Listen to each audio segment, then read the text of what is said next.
मनुष्य भीड़ से बाहर चमकता है, जैसे जलता हुआ दीपक बिना निमंत्रण के पतंगों को अपनी ओर आकर्षित करता है। इसी प्रकार से मनुष्य में वे कौन कौन से गुण हैं जिससे मनुष्य संपूर्ण मानव जाति को अपनी ओर खींचता है, आकर्षित करता है, अट्रैक्टिव करता है। कौन से गुण हैं?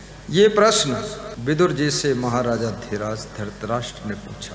धृतराष्ट्र बुद्धिमान थे, लेकिन उनकी बुद्धि पुत्र मोह में आच्छादित हो गई थी। दुर्योधन भी बुद्धिमान था, लेकिन लोभ और अहंकार में दुर्योधन की बुद्धि धूमिल हो गई थी। कितने बुद्धिमान लोग भी बहुत बड़ी बड़ी गलतियां तब करते हैं जब अपने मन के अंदर छुपे हुए मोह को नियंत्रित नहीं कर पाते, लोभ को नियंत्रित नहीं कर पाते, अहंकार को कंट्रोल नहीं कर पाते,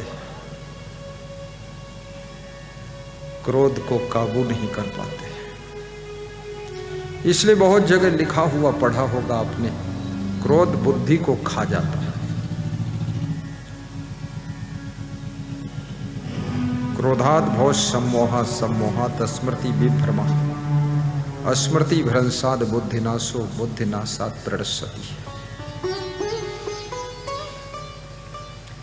धृतराष्ट्र ज्ञान की चर्चा सुनने के लिए भूखे हैं। महात्मा विदुर उनके अनुज भ्राता है। सबकी मां अलग अलग है, पिता एक है। प्राचीन काल में ऐसा भी होता था। दासी पुत्र हैं विदुर, लेकिन विद्वान है। पांडु रोगी है, धृतराष्ट्र अंधे हैं। बाहर की आंखों से अंधा होना उतना खतरनाक नहीं है जितना जब विवेक की आंखें और विचार के नेत्र आपके नहीं होते हैं, तब आप कुमार्ग पर भटक जाते हैं। बाहर की आंखें अगर नहीं हैं, कोई हाथ पकड़ भी आपको रास्ता बता सकता है, गाड़ी में बिठाकर भी आपको उज्जैन ला सकता है। सीढ़ियों पर लोग आपको पकड़कर गुरु जी के चरणों तक पहुंचा सकते हैं। लेकिन जो भीतर से अंधा हो चुका है, जो लोभ में अंधा है, मोह में अंधा है, काम वासना में अंधा है, मदांध है, क्रोधांध है, उसके लिए बड़ी मुश्किल है। चर्म नेत्र जन्म लेने के साथ साथ मिल जाते हैं। जब तुम्हारा जन्म होता है, चर्म नेत्र भी साथ में खुल जाते हैं। दुनिया में आते ही तुम देखते हो ये क्या है। और बच्चा जब रोता है तो पूछता है, रोता है कि पूछता है कुछ पता नहीं है। पूछता है क्या है, क्या है, कहाँ हूँ, कहाँ हूँ, ऐसी भाषा बोलता है। क्योंकि भाषा भी आती नहीं है, लेकिन उसको जो ही जन्म हुआ, आंख खुली तो देखता है ये तो अंदर कुछ था नहीं, ये बाहर क्या है। तो चिल्लाता भी है, डरता भी है, ये बाहर क्या सब दिख रहा है।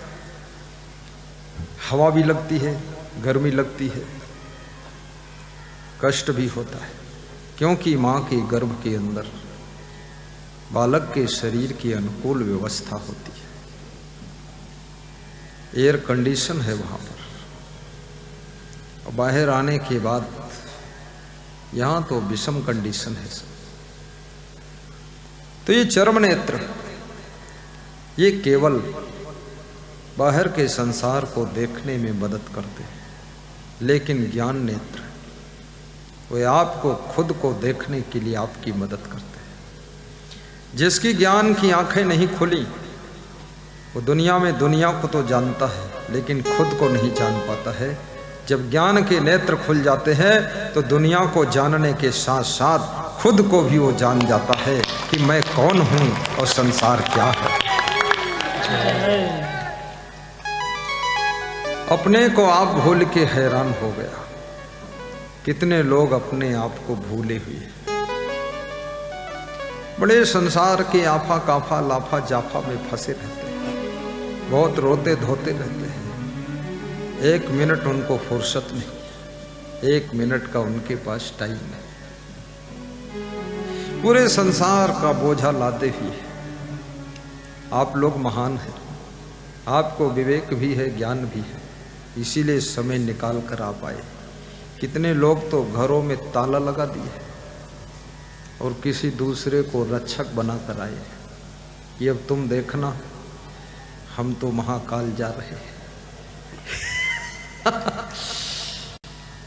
परवाह नहीं है, चिंता नहीं है, टेंशन नहीं है, और उन्नति डबल होगी। जिन्होंने ये 3 दिन 5 दिन खर्च किया है यहाँ, ये 5 दिन में जो आपको कमाना था ना, वो आप 1 दिन में ही कमा लेंगे।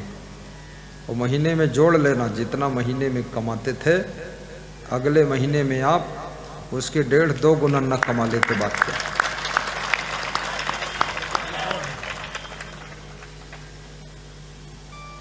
एक भक्त दर्शन के लिए आ रहा था तो गल्ले का व्यापारी था। लोगों ने कहा इस समय तुम मत जाओ, गल्ले का व्यापार है, रेट घटबड़ हो रहा है, नई फसल आने वाली है, तुम कहाँ गुरु दर्शन में पड़े हुए हो।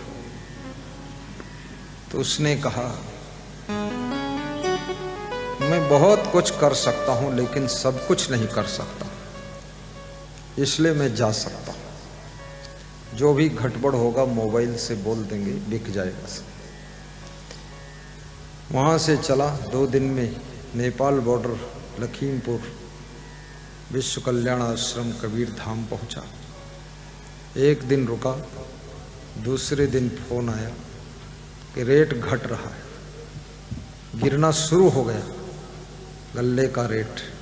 बोले गिर जाने दो। दूसरे दिन बोले और गिर गया, बोले और गिरने दो, हम तो उठ गए, ये गिर जाने दो। तीसरे दिन फिर खबर आई कि अब उठना शुरू हो गया है, बोले उठने दो। चौथे दिन बोले क्या हुआ, बोले अब हर कुंटल पर 40 रुपये प्रति कुंटल उठ गया है, बोले सब बेच दो। बेच दिया, 6 लाख का ज़्यादा प्रॉफिट हुआ। और जब उसका बिक गया उसी दिन से रेट गिरा तो फिर उठा ही नहीं। उस भगत ने आश्रम पर 2 दिन भंडारा भी किया। बोला अब 1 दिन और रुकूंगा, क्योंकि जो बिकना था, गिरना था, उठना था वो सब हो गया। अब 1 दिन और रुकूंगा, आराम से जाऊंगा।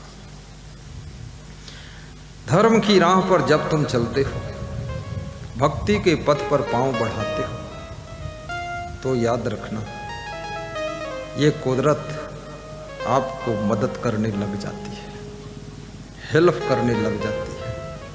सच्चे मन से जिन्होंने भक्ति किया है उनकी शुभ मनोकामनाएं सब पूर्ण हो जाती है। बस सच्चे मन से भक्ति हो। भक्ति में बहुत बड़ी शक्ति होती है। शिवरी भक्ति करती थी। शिवरी के मन में एक ही कामना थी, भगवान राम हमको दर्शन दें।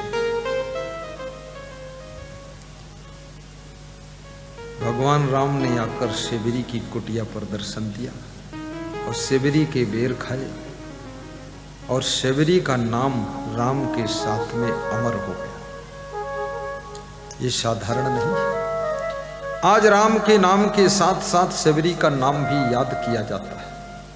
अयोध्या में तुम जाते हो, राम मंदिर का दर्शन होता है, राम की मूर्ति का दर्शन होता है, लेकिन राम का दर्शन नहीं होता है। पर शिवरी के यहाँ साक्षात राम पहुंचे थे। शिवरी की भक्ति वास्तव में बहुत शक्तिशाली है।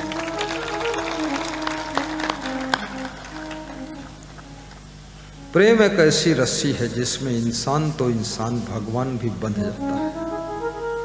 प्रेममा भूले भगवान हो शिवरी के घर में। आज इस तीर्थ नगरी में लोग आए हैं। सबसे पहले तो ये गुरुदेव के प्रेम में आए। इसमें ऐसे कितने लोग हैं जो पहली बार उज्जैन नगरी में पधारे हैं, जरा हाथ ऊंचा करके बताएं। ये देखो है, अब महाकालेश्वर भगवान रात में हमको मिलेंगे आकर और हमें धन्यवाद भी देंगे। अच्छा हुआ महाराज तुम आए तो तुम्हारे साथ साथ इतने भक्त भी हमारे भी दर्शन कर लिए। हाँ, महाकालेश्वर बहुत खुश हैं।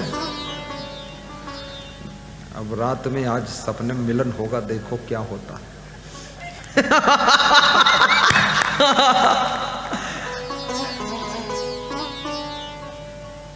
नहीं, वास्तव में ये संत की जवाबदारी होती है, रिस्पॉन्सिबिलिटी महात्मा की होती है। तीर्थों की महिमा बढ़ाए, मंदिरों की महिमा बढ़ाए, धर्म की महिमा बढ़ाए, भक्ति की महिमा बढ़ाए, मानवता के पथ पर चलने के लिए सबको मार्गदर्शन करे और धर्म की रक्षा के लिए संत को अपने जीवन को अर्पित करना चाहिए।